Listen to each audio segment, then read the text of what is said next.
All right, we are moving forward.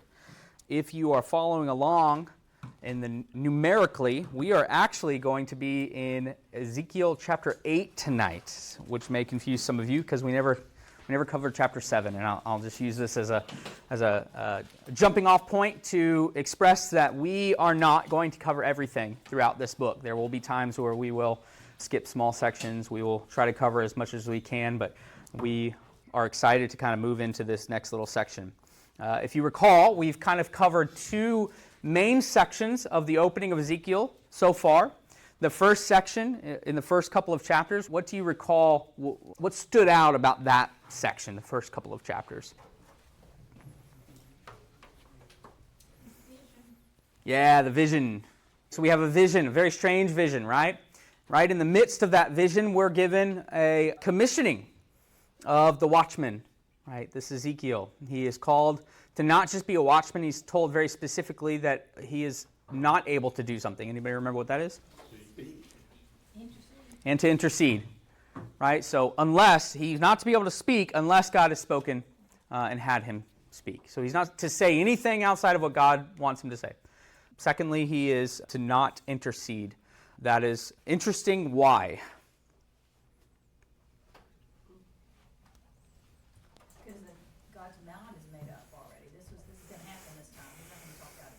It definitely brings that to mind. Is there change that could occur here? Are we beyond a point of no return at that point? So we move from the commissioning and the vision into the next major section, which we covered a little bit last week. What happened in that section?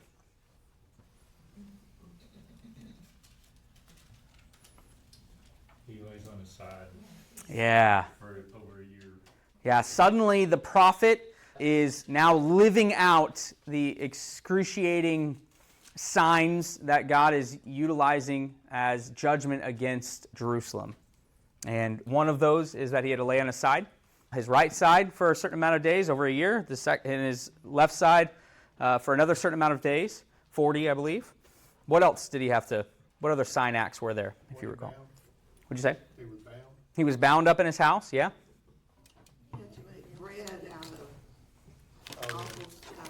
Yes, and if anybody would like to try that lovely bread, thank you to the Norths.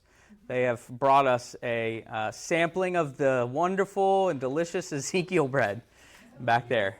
So please help yourself. I don't think they made it themselves. And if so, I hope they stopped at a certain verse and did not read the second half of how they made it. Did he have butter with his? It's hard to say, yeah.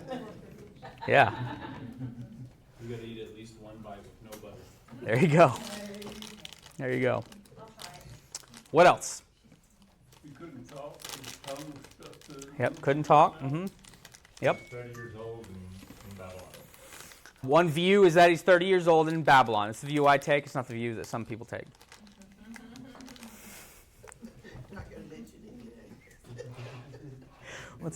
What's that? Good. Anything else that that come to mind about Ezekiel before we move into Ezekiel chapter 8? The reason we know that this is the next little section is, like I said, Ezekiel does a really good job about really clarifying the beginnings and ends of sections. And one of the main clues that you have is is found in the beginning of chapter 8, and you will recognize this. Somebody read verse 1 for me. In the 6th year, in the 6th month, on the 5th day of the month, as I sat in my house with the elders of Judah sitting before me, the hand of the Lord fell upon me there. All right, you see it? This is a clear representation. He does this several times throughout Ezekiel to kind of signify this is the beginning of a new section. If you recall, our Bibles are wonderfully split up between chapter and verses. That is a much later addition into the Word. And so oftentimes you will see the Word of God would be clearly distinguished by having like bookends. It'll start a certain way, and it'll end with the same phrasing and those kind of things. It's just to signify to the listener that, hey, we're moving into the next section, right? So the first section, we have the vision of God, the divine glory. We're seeing Ezekiel's calling as a priest, as a prophet. The second section is that strange vocation. It's this word and body is going to become the message. This message is a little bit confusing because it is done from what we're gathering from within his home silently. And so who the word and the message is to, it remains to be discovered. And now we're going to move into a new section. And if you turn back just a couple of pages to Ezekiel chapter 1, you're given in the 30th year, in the 4th month, on the 5th day of the month, as I was among the exiles. Then you were looking, and then on verse 2, on the 5th day of the month, it was the 5th year of the exile of King Jehoiakim. Then you get here, and it's now the 6th year, in the 6th month, on the 5th day of the month. Now, most people, I myself included, have a tendency to just sort of read right over that. But how much time has passed, roughly? Over a year. What do you think is probably just completed? His siege. Okay, yeah, his siege wall, his little Lego siege wall, yep. And his laying on his side, yeah. That is sort of the idea here, that we've now moved into beyond that little section. We're moving into this next section. He is now not by himself, though, which is good. Who is he sitting with? The elders of Judah were sitting before me in the hand of the Lord, fell upon me there. Somebody read verse 2 through the end of verse 4. Then I looked, and behold, a form that had the appearance of a man. Below what appeared to be his waist was fire, and above his waist was something like the appearance of brightness, like gleaming metal. He put out the form of a hand, and took me by a lock of my head, and the Spirit lifted me up between earth and heaven, and brought me in visions of God to Jerusalem, to the entrance of the gateway of the inner court that faces north, where the seat of the image of jealousy, which provokes to jealousy. And behold, the glory of God, of the God of Israel, was there, like the vision that I saw in the valley. Okay, what do you think? Initial thoughts? You're being transported from one place to another. Yeah, he's being transported by Spirit from one place to another. We're trying to show him this is what we got to do, or you got to do, rather. Okay. He was grabbed by the hair. He was grabbed by his hair. Now, I did have a question that I must admit I did not find a good response to. Why would that be interesting? One lock of hair. Okay, one lock of hair, yep. Why would that be interesting? Is that part of the cutting the hair off? Yeah, that was the first question I had was, I thought he was bald. That was over a year ago. No, it was 6 years ago. So that would be the basic conclusion that we could come to, is that, okay, maybe his hair's grown back at this point. Maybe we've reached a new chapter. I also think it's very interesting that he is grabbed by the lock of hair. You can just picture, like, just this out-of-body experience. I mean, I don't know if you can picture it, but how magnificent is this? Where is he taken specifically? Okay, he's taken to the temple, but it tells us there's like a little pathway that he goes. Between heaven and earth. What in the world does that mean? We maybe have to read another chapter. Maybe I have to read ahead and find out. Between heaven and earth. So, Who's in the sky looking down? That's a stratosphere. Yeah. yeah, maybe. So we can hyperliteralize this and look at it through the ideas and understandings that we have in 2025. However, we can also look at this through the ancient cosmology, that viewpoint of how they saw the world. I don't think, personally, just my gut feeling, you can disagree with me, I don't think this is about the really how situation, because obviously we're seeing a miraculous vision take place from God. However, I do think it is very significant that he is taken between the heavens and the earth. Where in the biblical stories, remember, anytime you see something like this, your best bet, if you're trying to go down that path of discovery of what this means, is to go back to the earliest version or earliest mentions or earliest understandings so we can kind of decipher if he's using these same repeating patterns and stuff. So what do you know about between the earth and heaven? The Garden of Eden. Good job. Bonus points. Good job. Bonus points, right? So if you remember, we have this picture up here. I'll just draw it basically. In the beginning, God created everything that was up there and everything that was down here. Here's the heavens. Here's the earth. Not looking at the literal how this works or anything. I mean, God knows. Science may help us understand all this, but if we're talking dimensions, I don't know. But Genesis chapter 2, we go into this place where there seems to be an overlap of the things that remain up there and the things that start down here. And this is where we see this garden in this region of Eden. And we have some trees, and we got some animals, right? And we got a couple people. Snake. I'm not going to draw the snake. And we've got a river that comes out, and it goes all the way across, splits into four, and it waters all the regions of the known biblical earth to that point.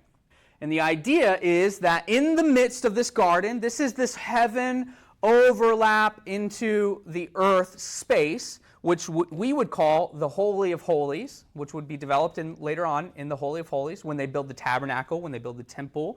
This is that innermost point in which the God of the heavens seems to bring his glory and plant itself here in creation in the midst of the people. And this becomes a very dangerous place, obviously, because if you just bring flippant fires in like Aaron's sons, you're killed, right? It is a very holy place, and this will become sort of the picture of what happens when man and human and earth and God all collide. Man and human and earth and God, man and God, earth collide, heaven and earth collide. And so what we're kind of picturing here is, where is Ezekiel again?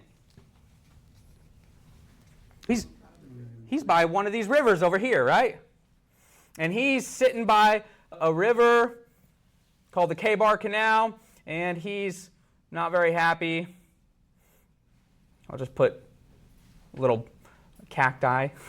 Not that there's any cacti there. But we're in the wilderness, right? And he's chilling out here, and what do we see but the divine glory of God? That is a fiery cloud, yes. In case you can't tell.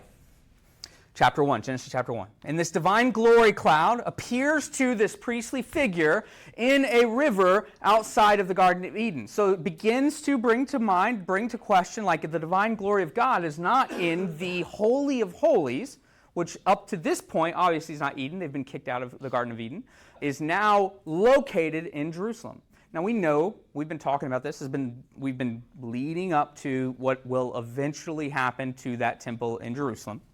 However, it's not happened yet.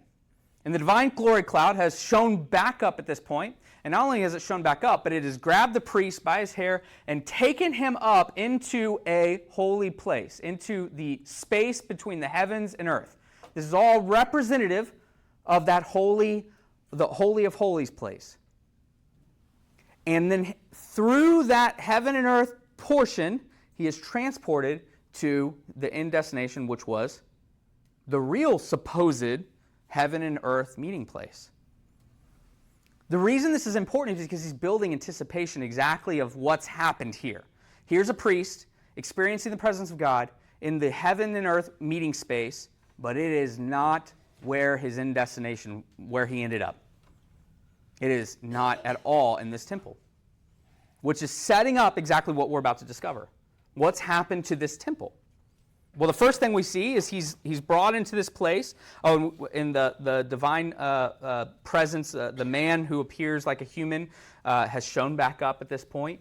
This is that same picture-esque that we saw in chapter 1 of the divine human being, the one that I believe Daniel is going to talk about when the Ancient of Days ascribes to this man. I think this is a picture of the pre-incarnate Jesus. He is being shown as the divine human one, and now he is being lifted up. Now Ezekiel is being lifted up, and he's landed in Ezekiel. And the first thing we see is he is in the northern entrance of the gateway of the inner court that faces north, where was the seat of the image of jealousy, which provokes jealousy. What do you think of when you hear that? Okay. Why does that come to mind? Because Cain was jealous that Abel's offering was better than Yeah, okay. So we have a human one who is jealous of his brother, and the outcome ultimately would be bloodshed, blood that would cry out from the rocks, the disparity of the human ones. Who he didn't walk in justice, walk in mercy the way Jesus would say, but instead walked in his own flesh, and it ended the flesh of his brother. Ultimately, spilled the blood of his brother. Okay, anybody know the background to what they believe this image or idol of jealousy may have been? being in Eden. Would it be the tree? Oh, well, that's a good guess. That is a good guess. I don't know that it is. Mine reads, it says, where the idol that provokes jealousy. Mhm. It's something tangible, I would think. So let's talk about an idol first. What do you know about the word idol in the Bible, in the Hebrew Scripture specifically? A picture or plaque or something like that. Okay. Yep. A picture, plaque. Physical something. Yeah. Physical created thing, right? Many of you know there's the popular Ten Commandments, right? Tells us what about idols? Not to. Yeah. Don't have other idols. Why? What? Huh? God is a very jealous God, right? So we shouldn't have something that is created that represents, I've gone through this before in the past, but we'll just quickly cover this. It was popular in and amongst this region, and still is today, across the world, where somebody will take a created thing, be it a piece of wood or stone or whatever, and create a statue. This is an image or an idol, and this image or idol is to be looked at, and it should be representative of the deity or the unseen God that they are worshiping, right? And so this physical presence is not the deity, but it is representative of it. And partly the reason we are not to have any other images or any other idols of these created things is why? What do we know about humanity in Genesis chapter 1? Not perfect. Okay, not perfect. God's a jealous God. How were we made? What characteristics? We were made in the image of God. This is the same picture that is given out. That is, we are a formulation of clay and dirt and water of the created things that when breathed life into, just like they would have in the Old Testament or in those ancient days, Egypt would have like these things called the opening the mouth ceremonies, where they would have this physical idol and then they would do this big ceremony, and it was an opportunity for them to invite the deity to come and to breathe life into this inanimate figure. Think Dagon, when in the presence of the ark. There's this deity in this stone figure that just keeps getting knocked over until his head falls off, and it's a funny story, right? Think the golden calf, their big ritual that's taking place at the bottom of the foothills of the mountain, or it's all representative of the very same pictures that we see in the Egyptian culture that they just came out of the opening the mouth ceremony. So we are to not have another image because we are that image of God. Think Daniel. Nebuchadnezzar goes through, Daniel is presented with his Eden-like test. Will you eat this food of the king that makes the most sense, or will you just choose to eat what you feel God is leading you to do? He chooses his way. It leads to Nebuchadnezzar recognizing ultimately that God is the one true God, at least temporarily. And then later on, as he's having his dreams interpreted and things like that, multiple times we're seeing Nebuchadnezzar look at Daniel, and at one point he even falls down and worships Daniel. Why? Because he's seeing an image bearer of God that is bearing God's image and recognizing to worship the one true God. That is what we are called to do here. We are called to live set apart lives that ultimately would cause those outside who are living in the darkness to see us and to want to worship God. So here we are. Now we're in the Holy of Holies, and this image bearer, priest-like non-intercessor at the moment is now standing in the courts of the Holy of Holies. And what does he see but another man-made image in the midst of the Holy of Holies? What does that say about the people back in Jerusalem? Yeah. They've fallen way off. They've been led astray. They've gone into what Deuteronomy says. They've gone off and started serving gods that were never gods, that aren't gods, right? And it's not so much even just the things that are unseen. They're worshiping the created things. This isn't new, right? We read this in Romans. Romans chapter 1, right? God hands them over to the things that they desire because they ultimately, in Romans chapter 1, they traded the worship of the Creator for the created. Like all of us could come up with pictures of what that looks like today, whether we truly admit that we've fallen down at the altar of such created thing. But ultimately, I think if we looked at where we spend our time, talent, treasure, money, I think we could name many, many things in the place of God. Jerusalem is very much at the very broad end of a very bad game, right? Here's this idol that provokes jealousy. A lot of scholars believe this is actually an idol that was set up by King Manasseh in 2 Kings, what might have probably been related to the Asherah, but we can come back to that. Ultimately, it doesn't really matter at this moment. What we're seeing ultimately is a corrupt idol that is in the midst of the temple here. Any questions before we move on? All right, somebody read 5 and 6. Then he said to me, Son of man, raise your eyes now toward the north. So I raised my eyes toward the north, and behold, to the north of the altar gate was this idol of jealousy at the entrance. And he said to me, Son of man, do you see what they are doing? The great abominations which the house of Israel are committing here, so that I would be far from my sanctuary. But yet you will see still greater Abominations. Yep, nope, you're good. All right, what do you think here?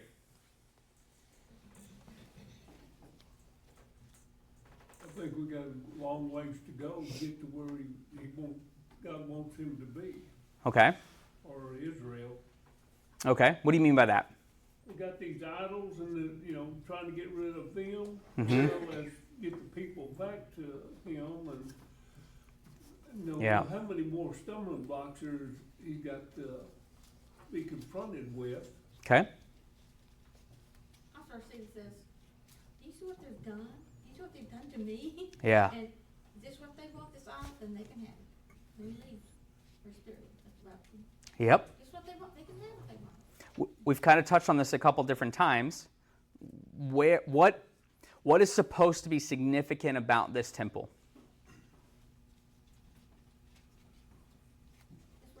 His living God is there. Yeah. This is the personal presence of Yahweh in the center of Israel, right? The Holy of Holies. Except, is it? In fact, we've been told twice now that the glory of the Lord, which is the thing that filled the Holy of Holies, right, has been seen where? In Babylon. In the plains of Babylon, sitting here by the Kebar Canal, in the wilderness. Right? Can you imagine as the priest, like you understand the idea of the presence of the Lord, of the glory of the Lord. This would not be insignificant to him other than the fact that it obviously is an incredible situation. He's being ripped up by his hair into another dimension maybe, I don't know, and in a spirit form or whatever it may be, he's seeing a vision of the Holy of Holies back there, and it is filled with these idols, and the worst part is these abominations aren't even at the worst part it's going to be. You will see greater abominations than this, is what he says. In fact, he's going to say this again.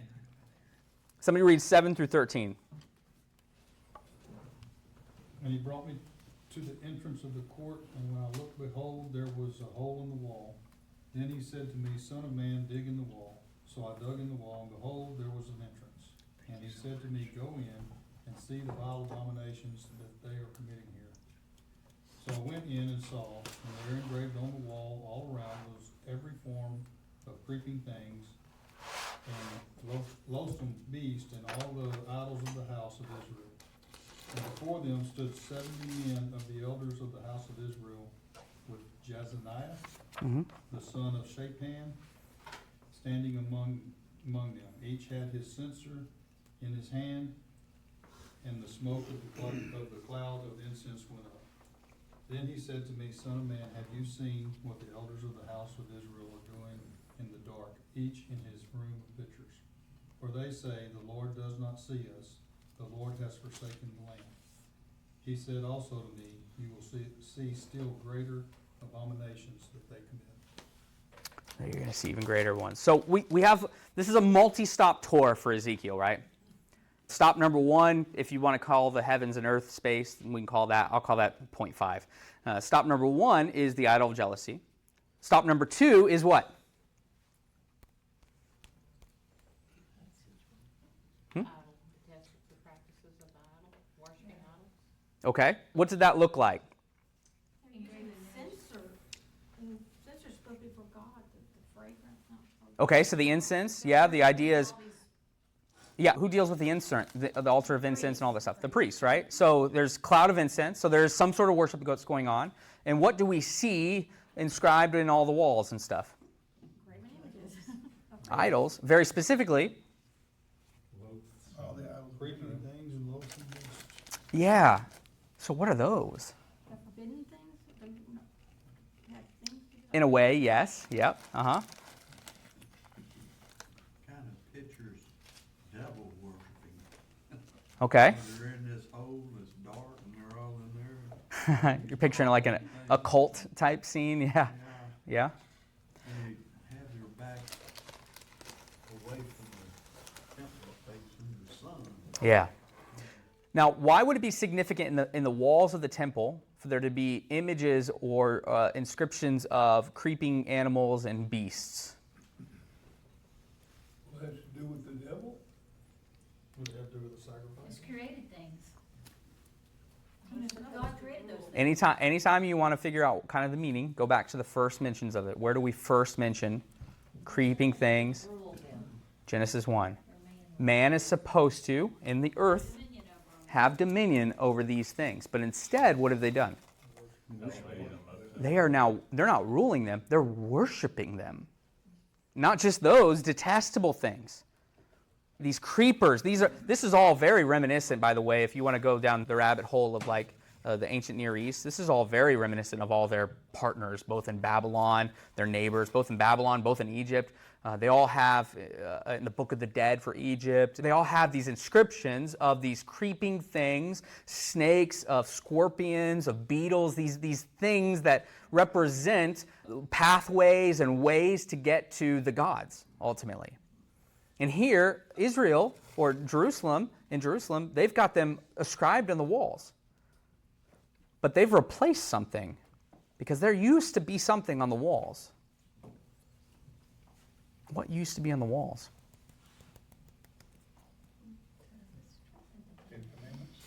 Think of the heaven and earth meeting place. Adam and Eve, they're exiled out. Can they get back in? Oh, cherubim? Cherubim. Right, these cherubim, which we've been introduced to earlier in the book, these cherubim are not on the walls. They're not there representing the path back, the narrow gate. Where did they go? We've instead replaced them with the lesser things, the creepers, the beasts, the things that are detestable, ultimately. And there's incense. There's a cloud of incense. There are... Adam, Yes, ma'am. Is there a significance to the door being hidden? You have to dig through the wall to get to the door to go in. Is there a significance to that? I'm sure there is. I don't know what the significance is. Other than when you hear mud brick, you immediately think Pharaoh with Egypt and Babylon and Babel in Genesis 11. Those are the two mentions of the bricks being put together to build something, to build up the house of their name. They're lifting up their own name. They're placing themselves in the place of God. They're lifting up Pharaoh's name and making his kingdom great by building the mud bricks, by developing the walls, by developing all that. Here, he's given instruction to dig through that. Wouldn't it make sense that they know what they're doing is wrong and they're still doing it? And so they close that off, thinking, because they say, the Lord doesn't even see us. Yes. So they shut the door, turn the lights off. Yes. And say, he can't see us now. Because that's the number of elders that Moses appointed. And the number of nations in the Table of Nations. So the 70 elders, the 70 nations, 70 is a very symbolic number when it comes to God's partnership with man and partnership in humanity with the nations.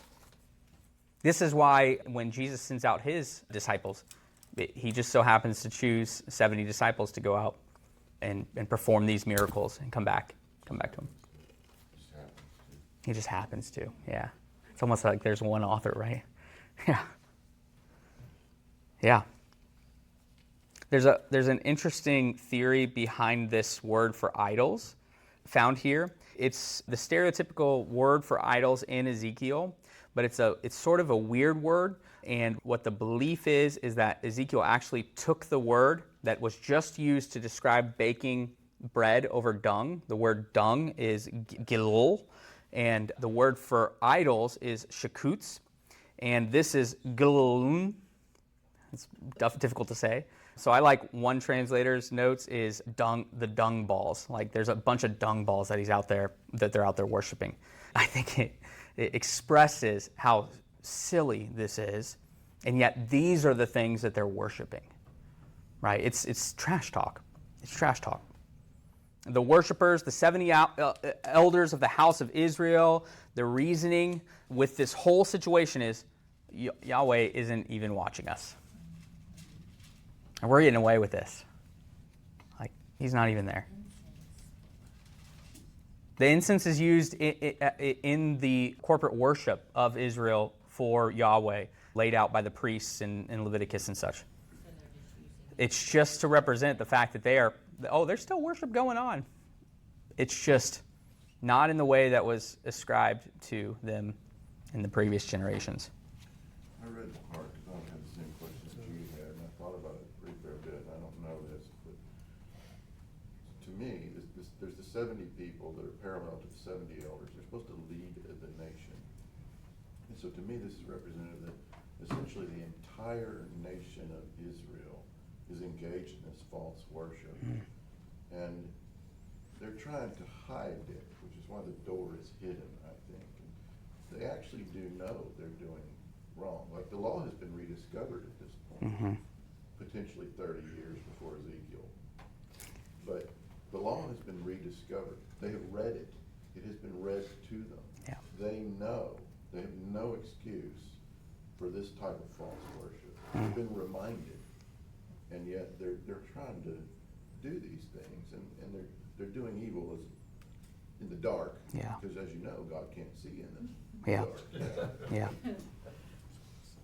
Not only that, if you take that, it's King Manasseh who sort of started this whole thing.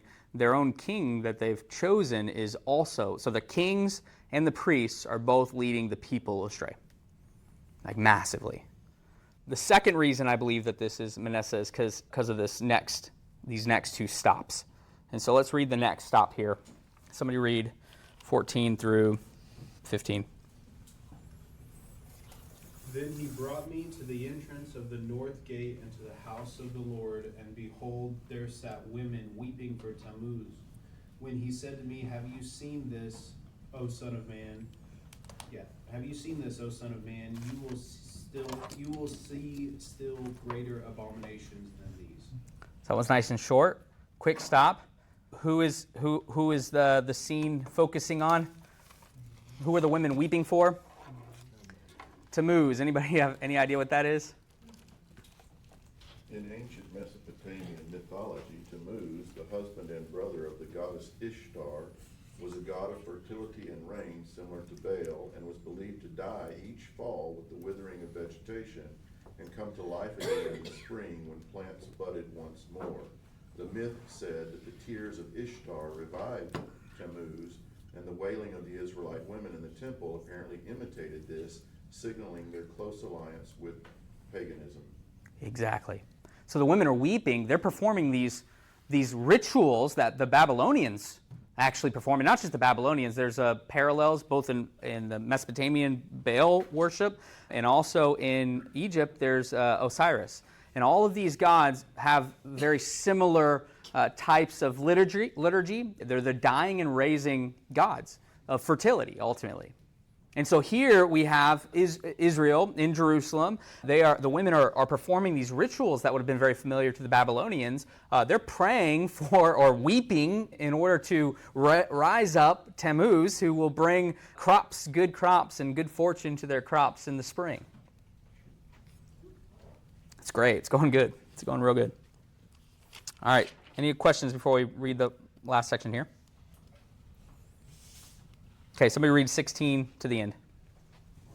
And he brought me into the inner courts of the house of the Lord, and behold, at the entrance of the temple of the Lord, between the porch and the altar, were about 25 men, with their backs to the temple of the Lord, and their faces toward the east, worshiping the sun toward the east.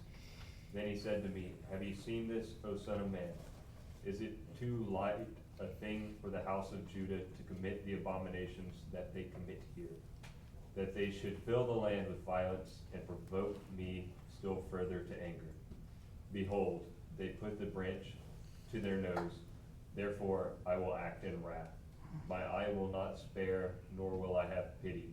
And though they cry in my ears with a loud voice, I will not hear them. All right, what do you think? Go ahead and say that out loud. What does that mean, the branch to their nose? I have read so many things, and nobody knows. Nobody knows. There's theories, but I don't know. I don't know what that means. The branch to the nose. What do you think? What are they worshiping now? The sun. The Egyptians did that. Yep, the Egyptians did that with Ra. The things that were created and not the creator. Yeah. Go back to Genesis 1. There are two dominions, the heavens and the earth. In the earth, he made images of God to rule and have dominion over the beasts of the field, over the creeping things and all those things. In the heavens, what did he place up here? Sun and Yeah. moon and stars. Sun, moon, and the stars. In Genesis 1, they didn't use the normal word for the sun, Shemesh, because that was the name of a deity in their neighboring country, so they called it the greater light and the lesser light. And they placed him in the sky, the stars, the sun and the moon, and it gave them dominion over signs, over seasons, over time, right? Of course, from here on, we're going to see different personifications of these heavenly beings, whatever that's supposed to look like. And the nations surrounding became a way of worship. And so they're not only just worshiping the creeping things and the things that they're supposed to have dominions over here, they're also worshiping the things that were also forbidden up in the skies. Right? Now we're worshiping the sun. We look just like everywhere else. We are no different. We are not a holy nation. We are not a set-apart people. We look exactly like every one of these other surrounding nations who live in darkness, apart from the covenant of Yahweh. And like Mama used to say, about Had enough. About had enough. In Kings chapter 21 says that Manasseh also set up worship of the hosts of the heavens. These are images and signs of worship of those things. What was different in that time in worship, Yahweh is very different as a deity that you would worship. All of the surrounding cultures would worship these gods like the sun, would worship these gods like Tammuz or like Ra or Osiris and stuff. But their worship of them was in order to gain some sort of favor by the gods, and that favor would then produce something that was necessary or needed for humanity. You worship the god of fertility, you can have lots of kids, you worship the god of the sun, of the rain, of Baal, of the storm. You can worship these different gods and it'll provide those things needed to live, like water, security, crops, and food, right? What was different with Yahweh is you worship Yahweh and he instills in you principles that he would have people to use to have dominion in this world. Principles like justice, mercy, these different things that Jesus would draw back on in his sermon, right? How you should treat one another, how you should treat the criminal, how you should treat the fallen, how you should treat the widows and the orphans. That was very unique to the God, or to those who were serving the God of Yahweh. But at this point, they've no longer done that. Instead, they've fallen into the worship of the things like the furthering creation or furthering neighbors. So what does that mean about those characteristics that they should be instilled with when ruling their people? Are they treating people with justice, with mercy? Are they protecting the widows and the orphans? Are they doing any of those things? Yeah, their whole system has turned completely inverted from what God wanted. But there is hope in this, right? Because we've been given the elders of another nation who happen to be sitting somewhere at the start of this chapter. And what do we know about those elders?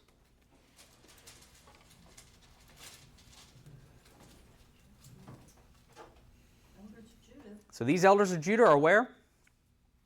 Sitting there by Ezekiel. They're in a different house with Ezekiel, what did Ezekiel, what was the meaning of Ezekiel? I don't remember. No, the meaning behind the word Ezekiel. God will provide or something of that nature. Anyways. Huh? God strengthens, yeah. So they're sitting there with God strengthens. Ezekiel is now experiencing the glory of God. So out of these two pictures, who are in the royal presence of the Holy of Holies? The ones out in Judah.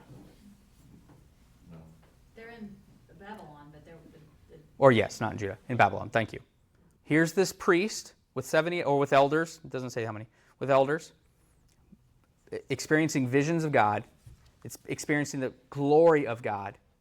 And so if you're looking at this diagram, the Holy of Holies is not in the building back there in Jerusalem, but is here closer in the nation surrounding them.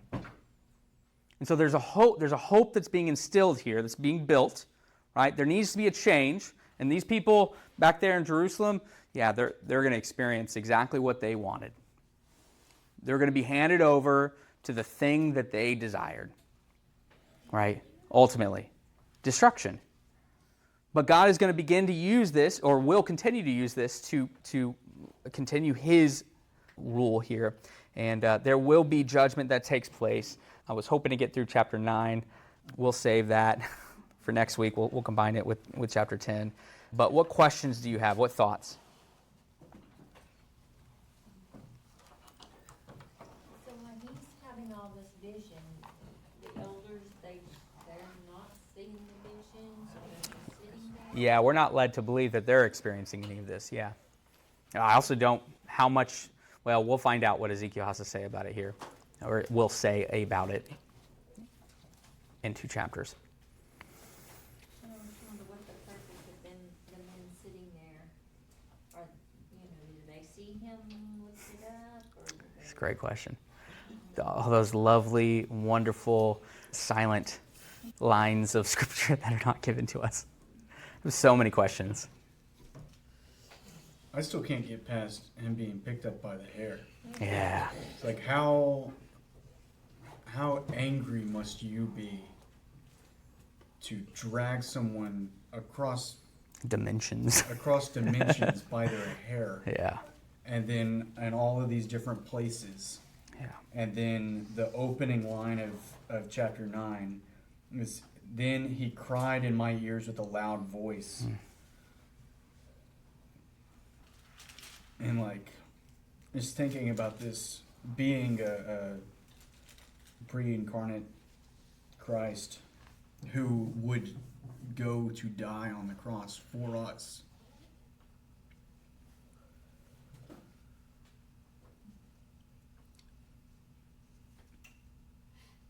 Do you want to elaborate on that? We just don't understand our sin. Yeah. Are you mourning your sin right now? Very good. When he destroyed the world with Noah, and he said he would never destroy the whole world again, but there's destruction. He's destructing, but he's not doing the whole world. He's actually doing the people that are. Yeah, he actually snuck a little tiny hyperlink. Well, hyperlink in here. Did anybody catch it?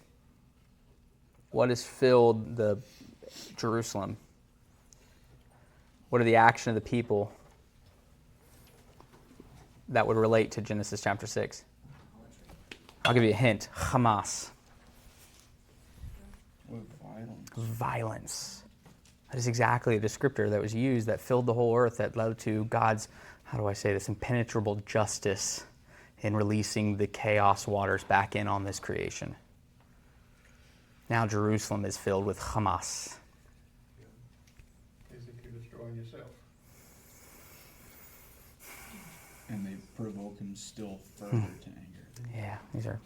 And the thing about it, all the violence that's in there, their cry for mercy won't be heard. Hear their Interesting. still in their own. I would be curious to know if there was a. This is such a squirrel moment. I'm sorry, but you said the hair, and I was talking about we're talking about these pretty popularized gods, little g gods of fertility and ancient beliefs regarding hair and fertility and whatever that means. I wonder if there's a rabbit hole to follow down there, but I'm sure there is. Somebody do it and then teach me. You know, this is ancient. I think almost everyone in here is old enough except Kinsley, Jonathan, and Austin, maybe, to remember the big craze around crystals. Mm-hmm. You all remember that, right? Yeah. You could get different color or whatever crystal to, I don't know what it did, you know, these things. And then I've heard, I think my entire life, people talk about Mother Earth. Mother Earth, which is, you know, I mean, I like the Earth. I live on it. Yeah. But it's not my mom. He didn't create me. He didn't make me. It's just a created object. And I think that we aren't much different, to be honest. It sounds silly to read about Ashtaroth, Ishtar, or whatever, but we do the same stuff. Yep. Any other thoughts before we close? Prayer request. Okay. First, like tomorrow. Yeah. I just had a grandmother call and talk throughout this class, and things are tough for these kids. We need to remember them and the teachers, the leaders. Let's start tomorrow, correct? Yes. You know, pray for first light starting tomorrow. Yep. You can pray tonight, but first light starts tomorrow. Anything else?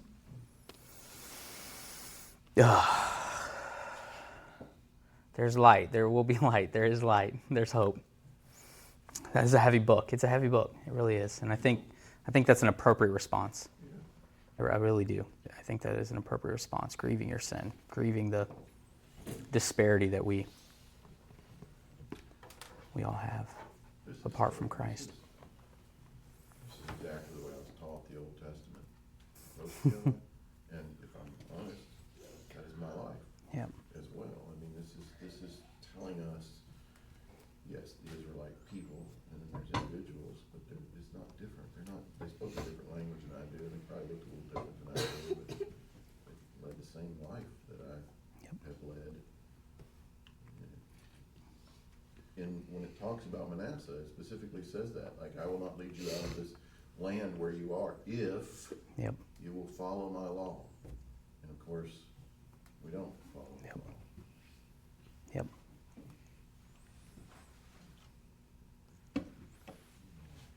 All right, would someone mind closing us out in prayer?